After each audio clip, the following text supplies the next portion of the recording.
du cours. Donc l'anémie, comment on définit une anémie? C'est par la baisse du taux d'hémoglobine circulant par rapport à un taux normal. Et ce taux normal est toujours défini par rapport à un âge et à un sexe. C'est-à-dire que les normes chez l'adulte et chez l'enfant ne sont pas les mêmes, et chez la femme et chez l'homme ne sont pas les mêmes. Donc, l'anémie est définie par un taux d'hémoglobine circulant inférieur à...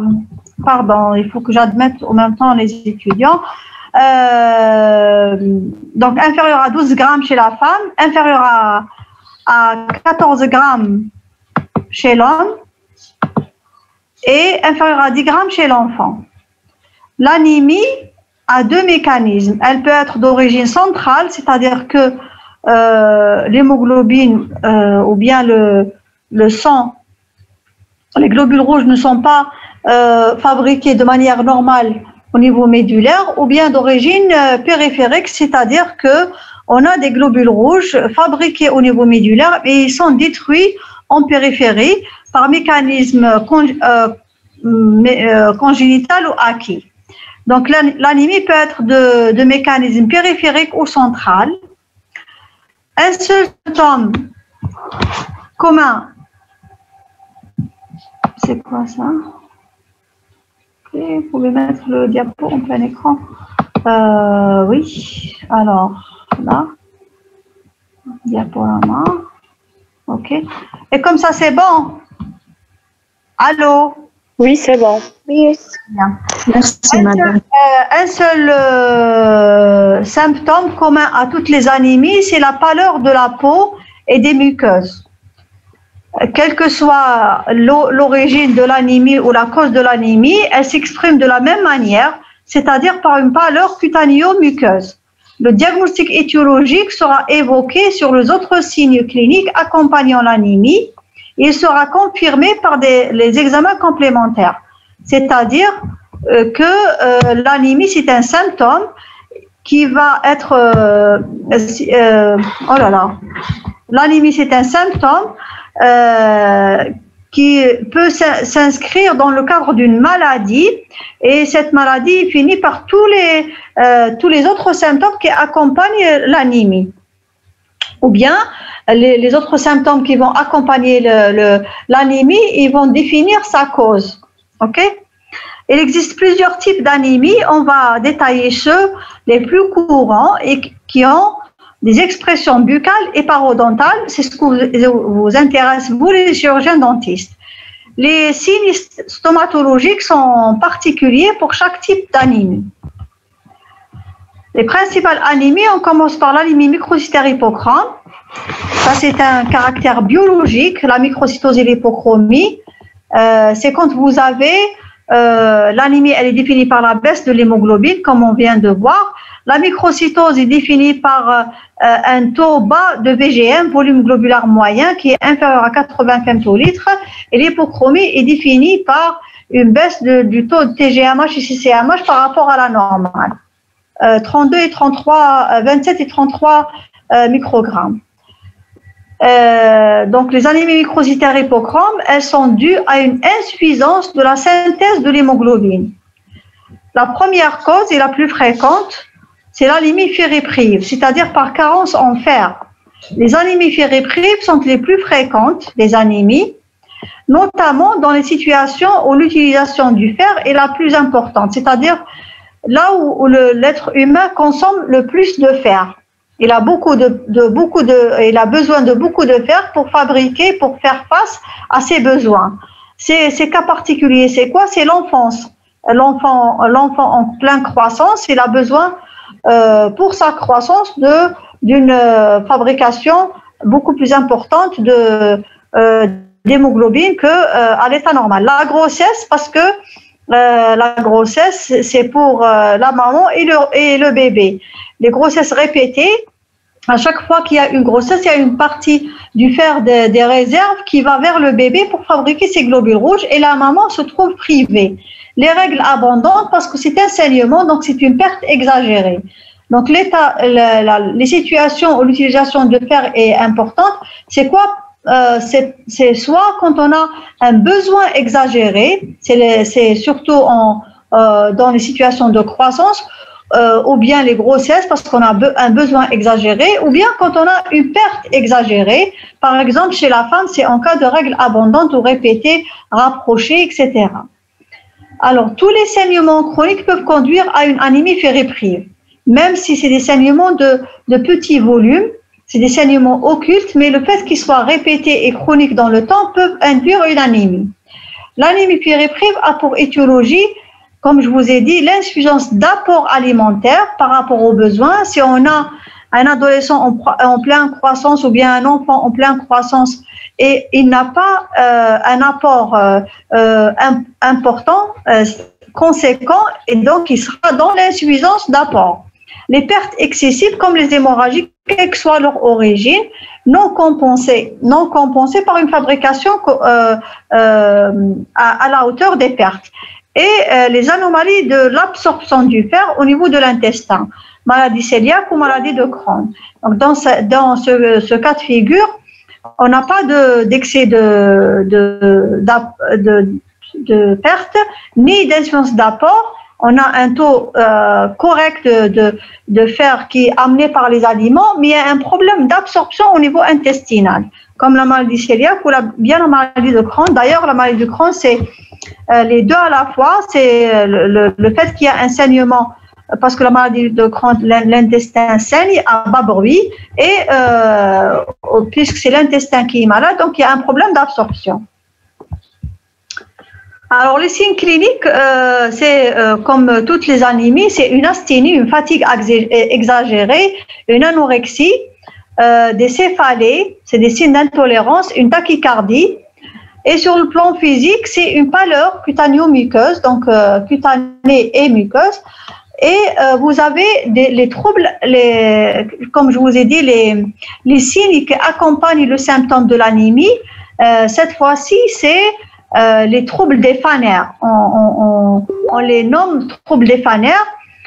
C'est les cheveux et les ongles. Vous avez des ongles qui sont fragiles et ont tendance à casser, et vous avez des cheveux fins, fragiles et cassants. D'accord? Donc, quand vous avez des troubles de phanéres, soit des chutes de cheveux exagérées avec des cheveux fins et cassants, ou bien des ongles fragiles, cassants, avec des stries, donc ça oriente fortement vers une carence en fer. C'est une expression d'une carence en fer. Sur le plan biologique, vous allez trouver un taux d'hémoglobine bas qui définit l'anémie, on l'a vu. Le taux d'hématocrite qui suit, bien sûr, inférieur à 42 chez l'homme, à 37 chez la femme et à 32 chez l'enfant. Un nombre de globules rouges diminué de façon variable. Et tout ça avec un taux de réticulocytes inférieur à 120 éléments par millimètre cube ou par microlitre. Ça veut dire que c'est une anémie arégénérative. Et pourquoi arégénérative? Parce qu'il y a un problème de production médulaire, c'est central, parce qu'on a un problème de production médulaire. Alors, dans cette anémie fériprive, vous avez, c'est une anémie comme le titre l'indique, c'est une anémie microcytaire hypochrome.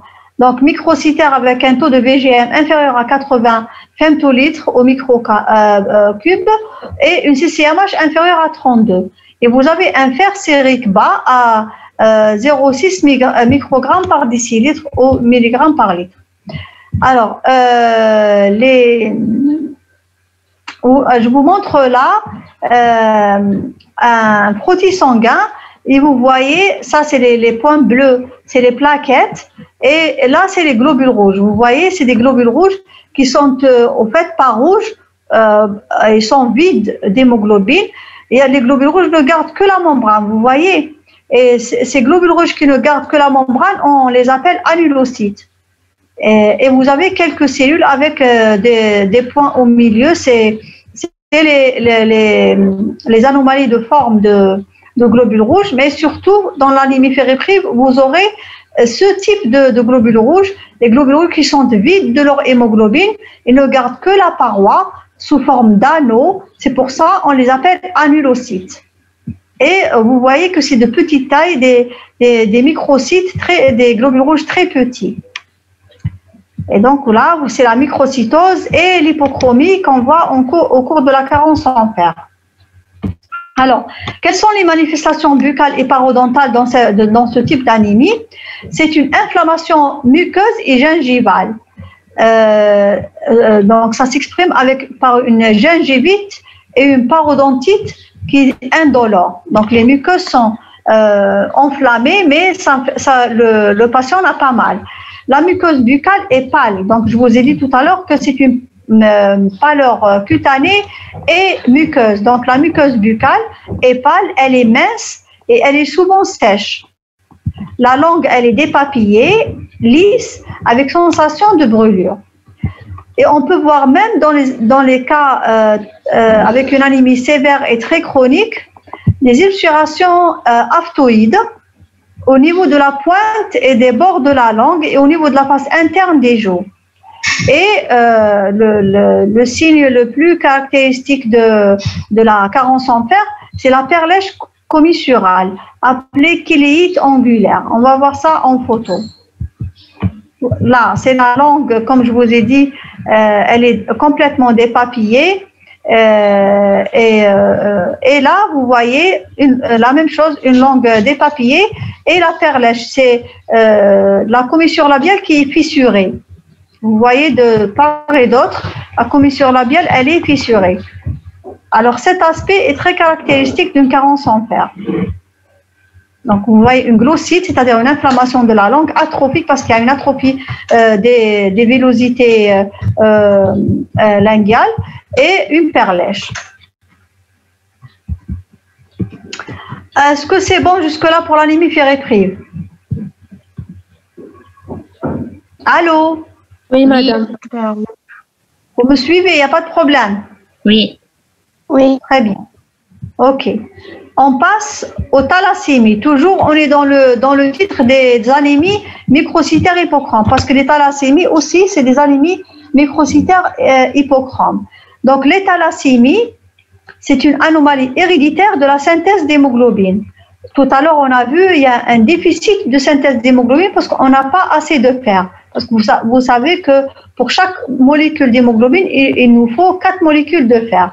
On a un déficit de synthèse.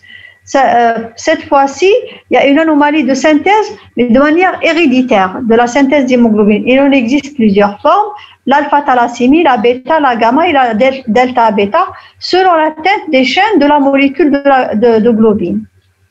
Bon, et la plus fréquente en Algérie, c'est la bêta-thalassémie.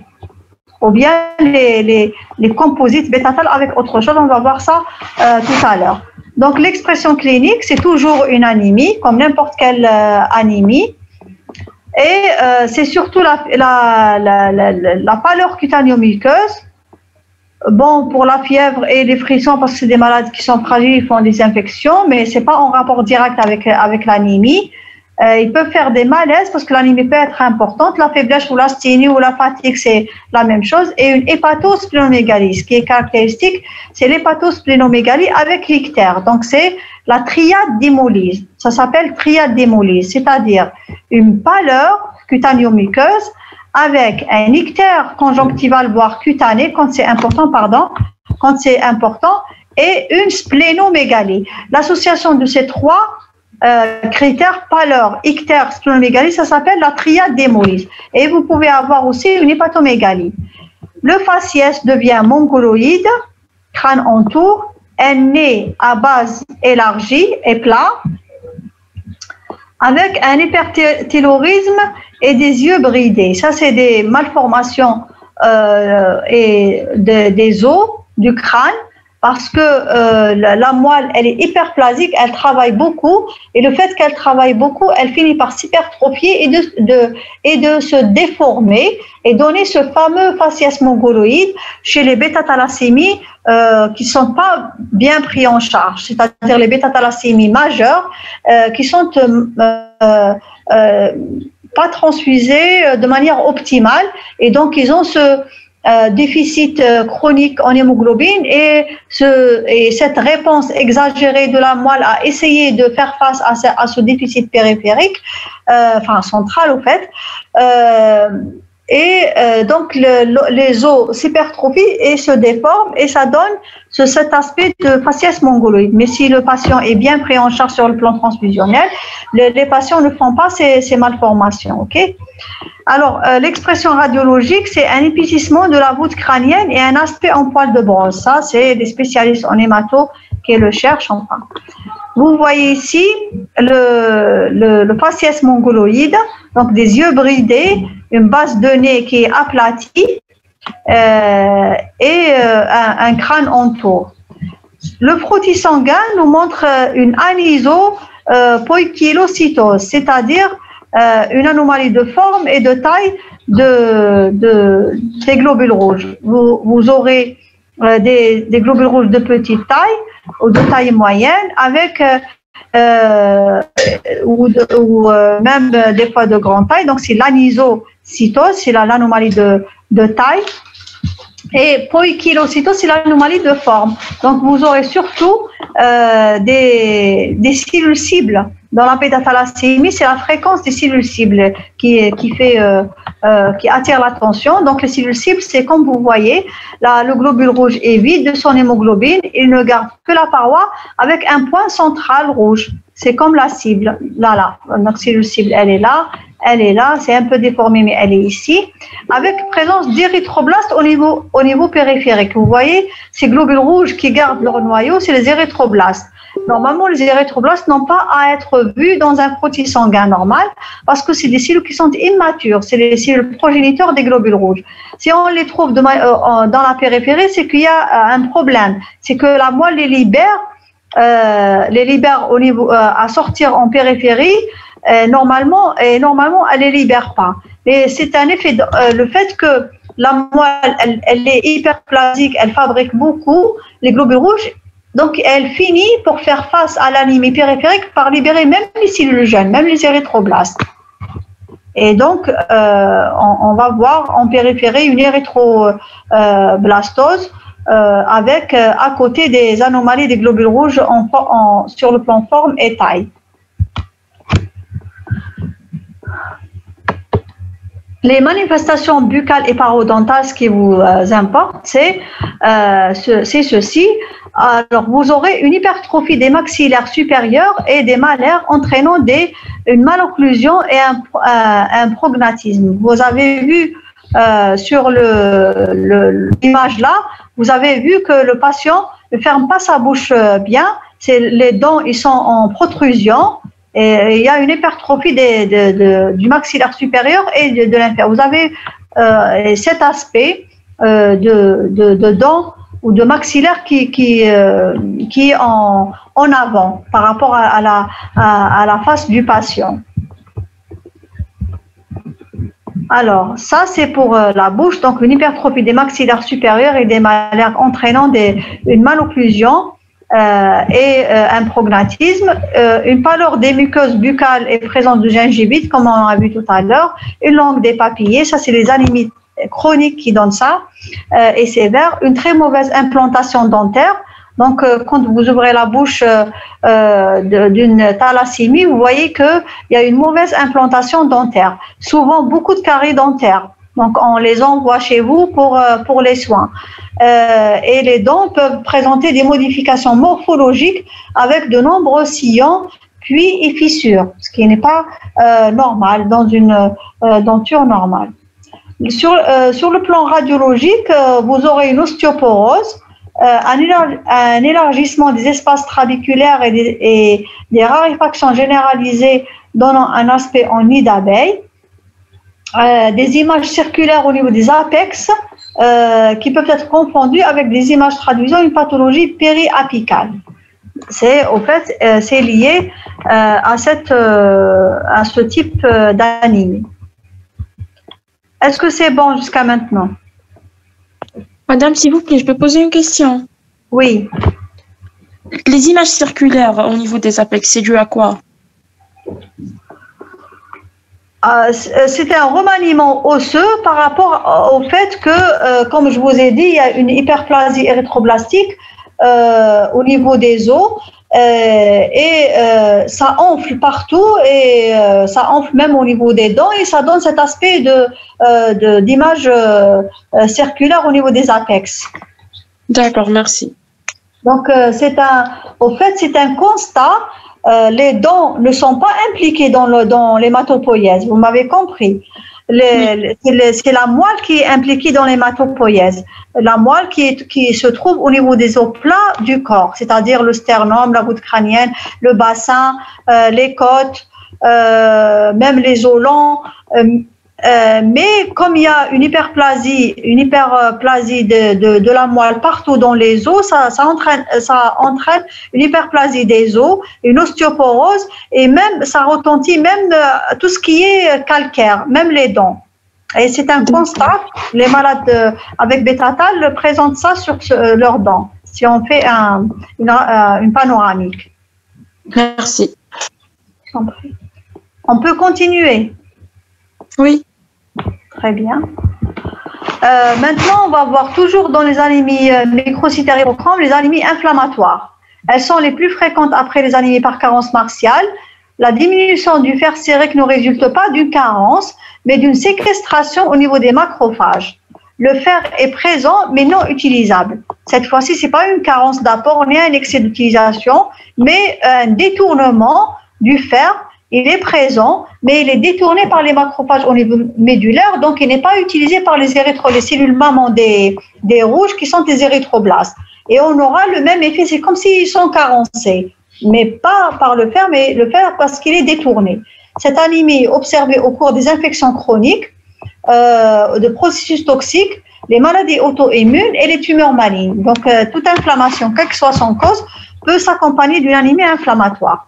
Sur le plan clinique, c'est la même chose.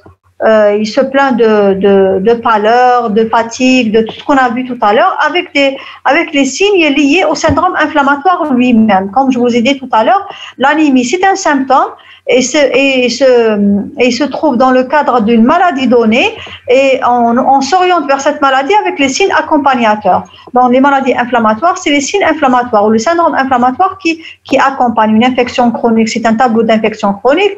Le processus toxique, la même chose. Les maladies auto-immunes, c'est tout ce qui entoure une maladie auto-immune. Et les tumeurs malignes, bien sûr, c'est dans le cadre d'un cancer connu. Et quand on trouve une anémie dans un cancer, on dit que après avoir éliminé bien sûr une métastase osseuse médulaire, on dit que c'est inflammatoire. L'examen biologique, le taux d'hémoglobine est habituellement entre 8 et 10. Donc, généralement, quand c'est une anémie inflammatoire, elle reste modérée. 8 à 10 grammes par décilitre. Une hyperleucocytose est souvent fréquente parce que c'est une inflammation. Et le fer sérique peut être abaissé, mais il est moins diminué que dans les anémies féripriles. Maintenant, on passe vers le deuxième chapitre des anémies. On a vu les anémies microcytaires hypochromes, qui ont une expression bien sûr bucco-dentaire. Maintenant, on va voir les anémies macrocytaires mégaloblastiques. Le diagnostic d'une anémie macrocytaire repose sur l'augmentation du VGM au-dessus de 100 femtolitres au microncube.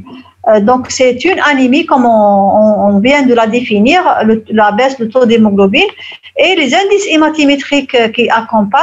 Donc, le VGM va être élevé. Dans la microcytaire, c'est inférieur à 80. Dans la macrocytaire, c'est supérieur à 100 femtolitres au microncube. La première cause la plus fréquente, bien sûr, on va discuter les choses les plus fréquentes. C'est l'anémie pernicieuse par carence en facteur antipernicieux. Le premier, c'est on va être coupé dans 10 minutes et on se reconnecte, d'accord? Anémie pernicieuse par carence en acide folique. Donc, l'expression clinique, c'est toujours une pâleur cutanéo-muqueuse profonde ou sévère.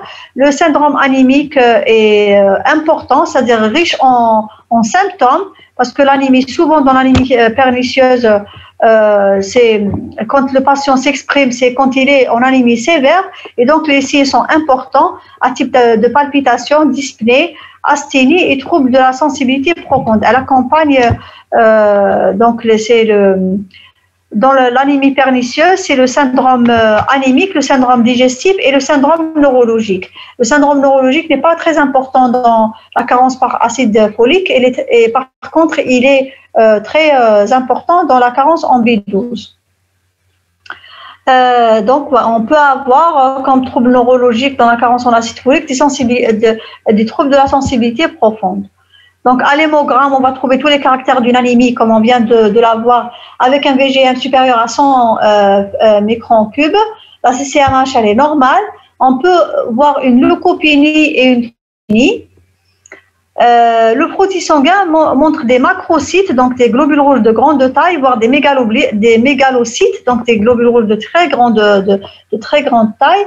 Une anisocytose, donc on peut avoir une anisocytose.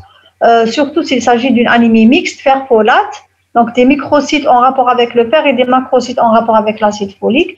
Les noyaux des granulocytes neutrophiles sont souvent hypersegmentés. C'est les anomalies qu'on voit au cours de la carence en facteurs antipernicieux. Alors, je vous montre là un frottis qui montre des globules rouges de grande taille. C'est les macrocytes et de coloration normale. Donc, il n'y a pas un problème d'hémoglobinisation du globule rouge, c'est-à-dire l'hémoglobine est là, mais le globule rouge est resté de grande taille par rapport à la taille normale d'un globule rouge.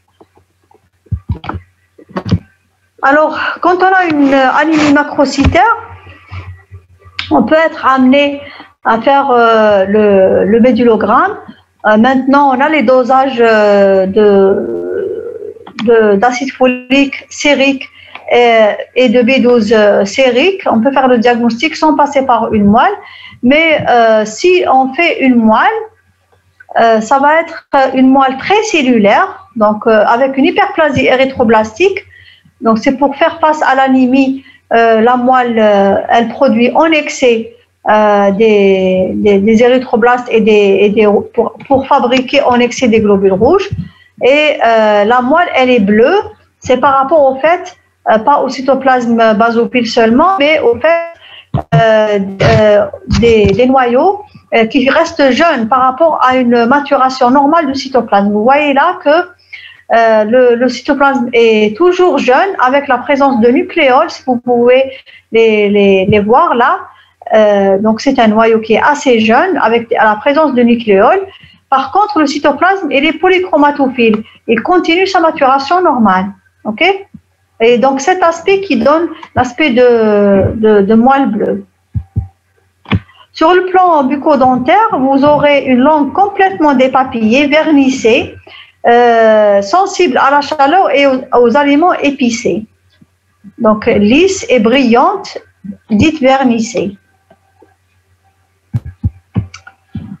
Dans les causes les plus fréquentes d'une anémie mégaloblastique, c'est la carence en B12. La carence en B12 qui est associée souvent à une anémie de Birmer.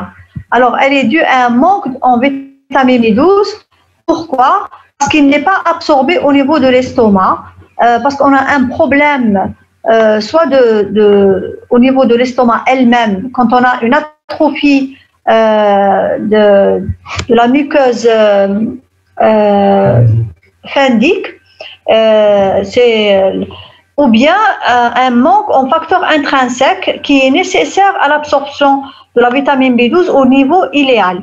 Et donc, de ce fait, soit le fait d'une atrophie phendique ou bien chez un patient qui est gastrectomisé pour une autre raison, donc la partie qui absorbe la B12 n'est plus là, ou bien il y a un manque en facteur intrinsèque qui est indispensable à l'absorption de la vitamine B12 au niveau iléal, vous aurez une carence en B12 et la B12 elle est nécessaire pour la fabrication des globules rouges au niveau médulaire et vous aurez une carence et qui va nous donner une anémie macrocytaire.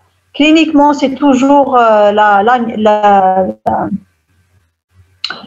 la faiblesse ou bien l'asthénie ou bien la fatigue, c'est comme vous voulez, avec une perte de l'appétit et du poids, vertige, c'est un signe d'intolérance.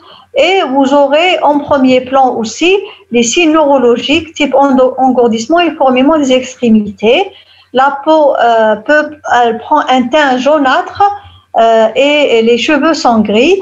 Biologiquement, les mêmes modifications au cours de la carence en acide folique. Donc, vous aurez une anémie macrocytaire arégénérative toujours parce qu'on est sur un problème médulaire de fabrication. Donc, vous voyez, vous avez une glossite, donc une langue qui est dépapillée rouge vernissée, avec une macroglossie, une langue qui paraît atrophiée. Les manifestations buccales et parodontales, la glossite de Hunter constitue un signe pernicieux de la maladie de Birmer. C'est l'extrême de la glossite en matière de carence en B12. La langue apparaît atrophique, rouge vif, lisse, dépapillée par disparition des papilles filiformes et fingiformes. Elle peut présenter des lésions vésiculeuses et ulcéreuses douloureuses et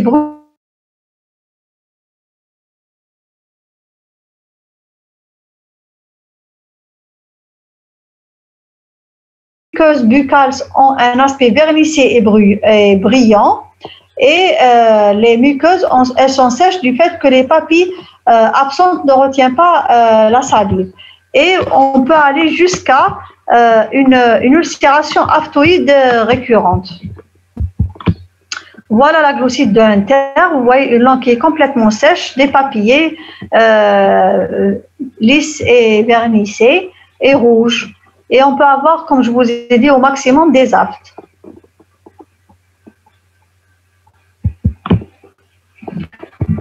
Les anémies normocytaires normochromes maintenant, le troisième chapitre, on peut voir ça dans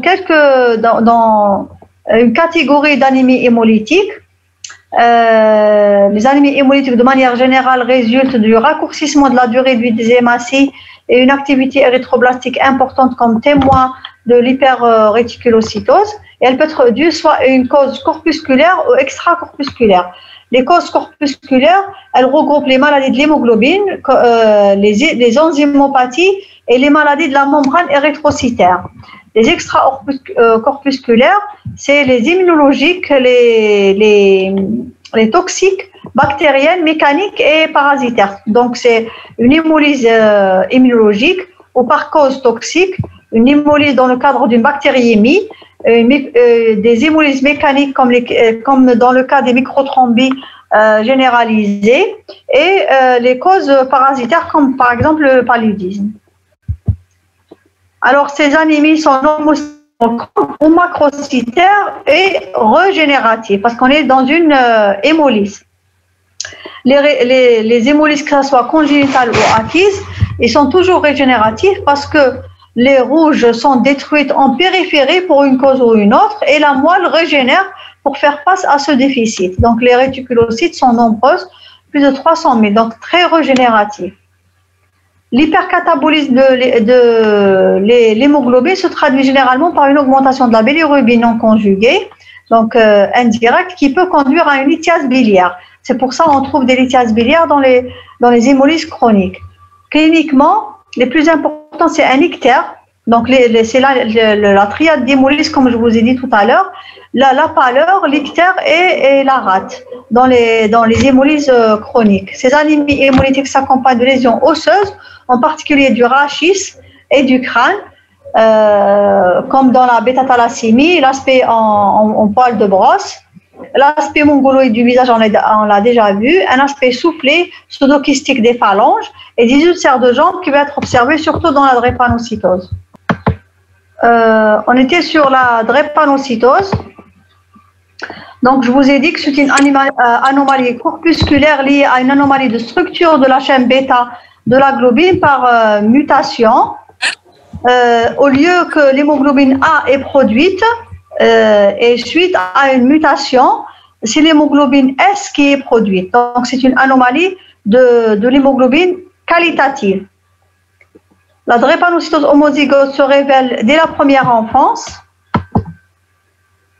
par une altération d'état général et des manifestations articulaires, des douleurs abdominales ou un ictère hémolytique. l'anémie hémolytique est évidente avec présence d'anomalies, d'hématies falciformes sur l'âme. Alors la drépanocytose, c'est quoi? C'est la présence, comme je vous ai dit, d'une hémoglobine S à la place d'une hémoglobine A. Et cette hémoglobine a tendance à la falciformation en cas d'hypoxie. Alors ça passe pas, qu'est-ce qui se passe?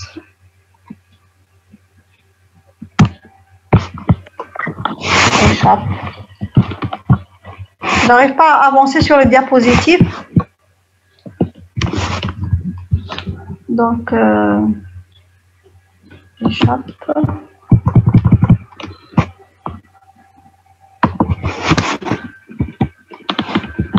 Ça passe pas.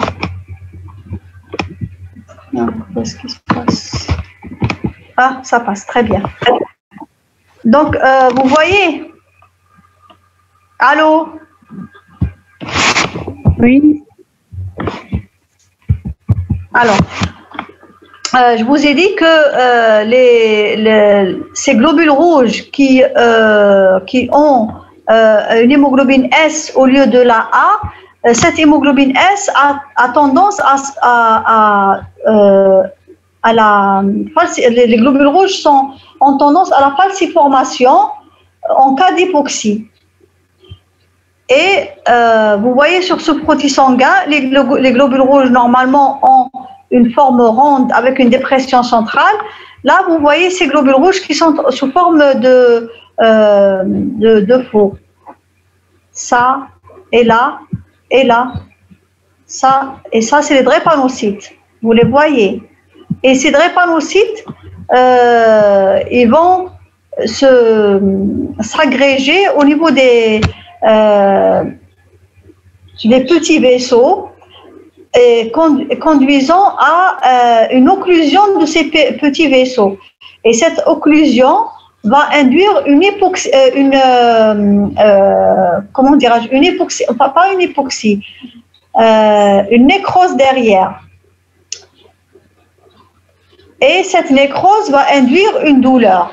C'est pour ça, dans l'anémie hémolytique type drépanocytose, on a la triade d'hémolyse qui est due au fait que ces globules rouges sont reconnus comme globules rouges anormaux et sont détruits au niveau de la rate.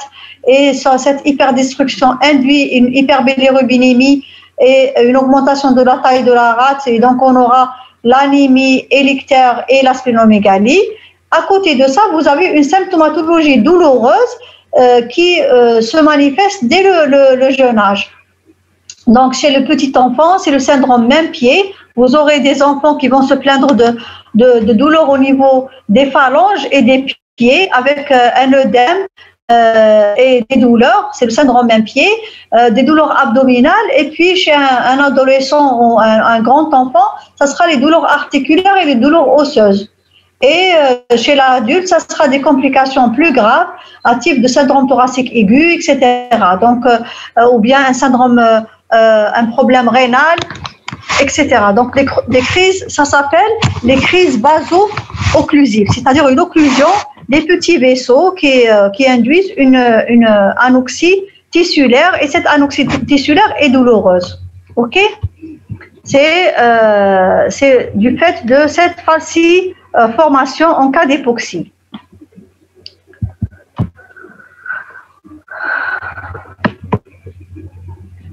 Chez les hétérozygotes, on ne peut observer que de rares thromboses lors d'une hypooxygénation profonde. Les hétérozygotes sont généralement asymptomatiques, mais ils sont porteurs d'un trait hétérozygote, et donc ils peuvent le faire hériter pour leurs enfants.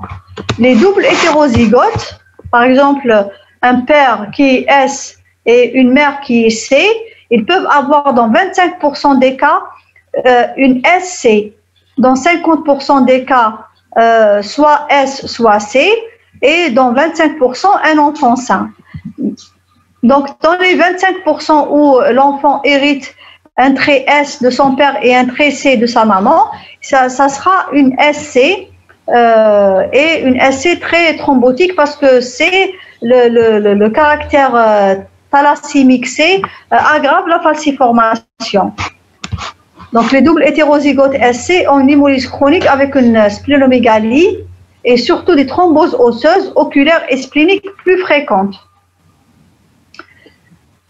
Il faut avoir à l'esprit, bon, c'est pas votre domaine, mais je vous dis seulement que cette triade d'hémolyse chez un enfant drépanocytaire homozygote va être amputée de la splénomégalie à partir de 10 ans.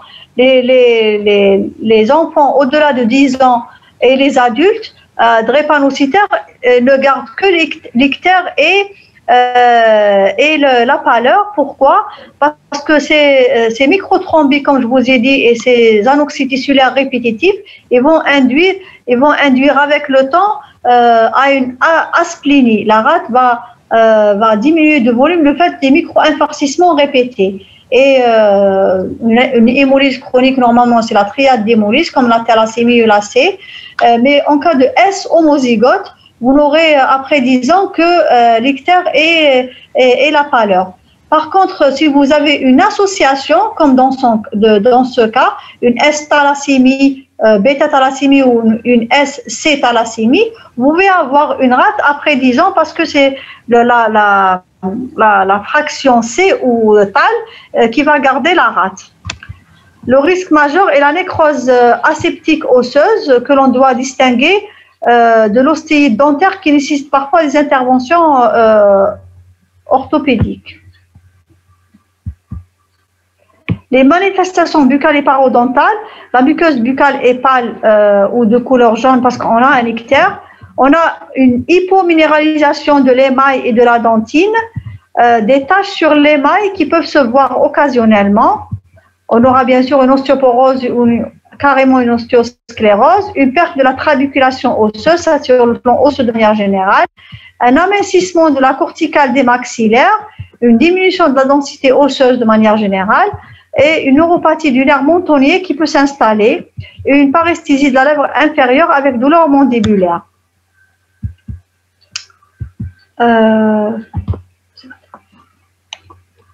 Voilà, donc normalement c'est la dernière... pardon. Non? Partage d'écran. Pourquoi il me fait ça?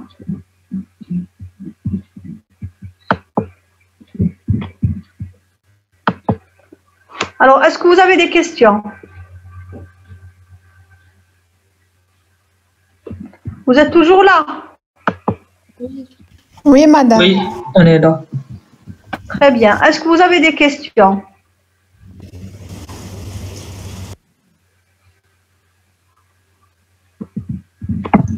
Non.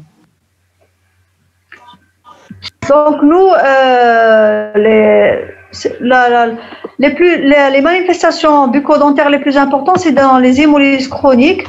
Et on vous envoie les patients, surtout qui ont une mauvaise implantation dentaire ou bien des caries, parce que les caries dentaires peuvent induire des infections et les infections peuvent aggraver un état d'hémolyse dans une thalassémie ou bien peuvent induire un état d'hypoxie tissulaire chez un patient drépanocytaire et peut provoquer des crises vaso-occlusives, etc. Donc, une bonne hygiène bucco-dentaire est importante chez ces malades. Et quand vous recevez par exemple un patient avec des signes au niveau de la langue et de la muqueuse buccale comme on l'a vu tout à l'heure, donc il faut penser à une anémie et demander un hémogramme et orienter le patient vers un médecin spécialiste. Voilà. Donc devant les signes qu'on a vus, il faut penser aux anémies, que ce soit carentielle ou hémolytique, demander un hémogramme. S'il s'agit d'une anémie carentielle, ça va être la ferritinémie en cas d'anémie ferriprive et le dosage de la vitamine B12 sérique et le dosage de l'acide folique sérique en cas de carence antipernicieux. Et s'il s'agit d'une anémie hémolytique, vous aurez toujours l'ictère qui va vous attirer l'attention vers une hémolyse. Et dans ce cas-là, ça va être une anémie régénérative. Et vous demandez, s'il s'agit d'un petit enfant, une électrophorèse d'hémoglobine chez lui, chez ses parents, et vous aurez la réponse d'une thalassémie ou d'une drépanocytose, vous envoyez le malade chez enfin, le spécialiste. Et il peut s'agir d'une autre que congénitale. De toute façon, ça va être accompagné, comme je vous ai dit, d'autres signes qui vont vous orienter ou d'autres symptômes qui vont vous orienter vers une inflammation ou mécanique, etc. Mais à votre niveau déjà, demandez un hémogramme et trouver une anémie orientée chez un spécialiste, vous avez fait votre boulot. OK? Oui, merci madame.